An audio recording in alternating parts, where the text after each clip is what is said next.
কলমি শাক ভাজি করব, জলে একটু ভাপিয়ে নেব।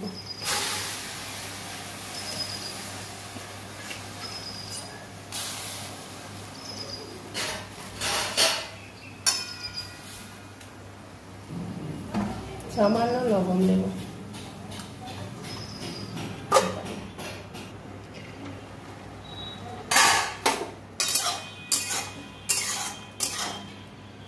নামিয়ে নেব, ভেজে নেব। শুকনো লঙ্কা, কচা রসুন আর একটা কাঁচা লঙ্কা ভেজে নেব।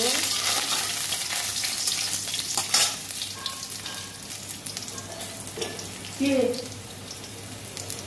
বলছো?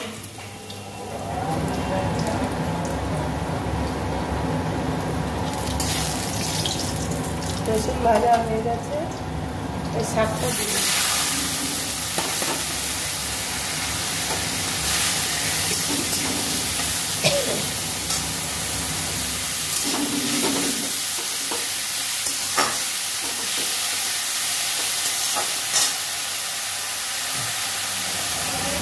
সামান্য চিনি দেব।